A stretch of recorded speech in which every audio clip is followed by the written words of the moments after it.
Feel করি এবং আমি এখন না হলে আগে বোঝাই যেত না যে আমি আসলে 40। যেটা হচ্ছে আমাদের হুমায়রা আপা বলবেন, এই যে প্রোফাইলেকটিক ম্যাস্টেক্টমি করে ফেলে উনি প্রোফাইলেকটিক ম্যাস্টেক্টমি করে ফেলেছেন, মানে হচ্ছে ওনার ব্রেস্ট দুটো কেটে ফেলেছেন। জেনেছিলেন যে ওই জিনটা দিয়ে ওনার ব্রেস্ট ক্যান্সার হতে পারে। আবার হচ্ছে যে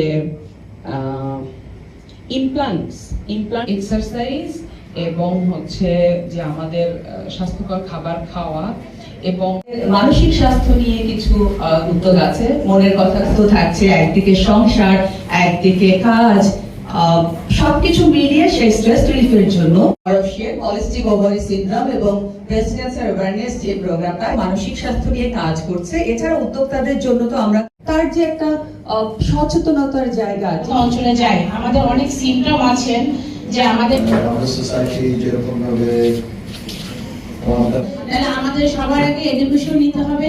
তাহলে হয়তো আমাদের কিছু ব্র্যান্ডের নাম হয়তো রুইসে না শুনলেও ব্যাপারে শুধু এটুকুই বলবো যে নারীদেরকে নিয়ে আপনার পরিবারে একজন না একজন এই সমস্যা আছে বা ওয়ান অফ দ্য ইম্পর্টেন্ট জরায়ু যে ক্যান্সারটি রয়েছে সেটি লোকের কাছে আসে এবং সে এসে আমাদের কাছে বলে যে তার মুখে খুব আনওয়ান্টেড লোম হচ্ছে। আমরা অ্যাভয়েড করি, সেটা আমার কাছে মনে হয় যে আমাদের জন্য খুব ভালো হবে।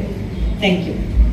হেলথ কমিউনিকেশন, সেখানে আমরা স্বাস্থ্য বিষয়ক বিভিন্ন বার্তা কিভাবে এর মধ্যে তো যেটা বলছিলাম যে সার্জারির পোর্শনটা আমি জাস্ট এর পরের স্লাইড থেকেই বলবো।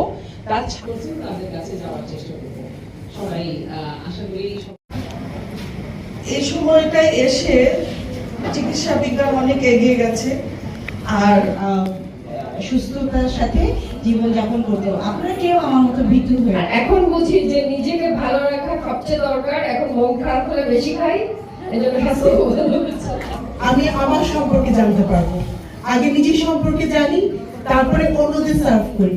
আমরা নারীরা বিশেষ ফিল করি এবং আমি এখন না হলে আগে বোঝাই যেত না যে আমি আসলে 40।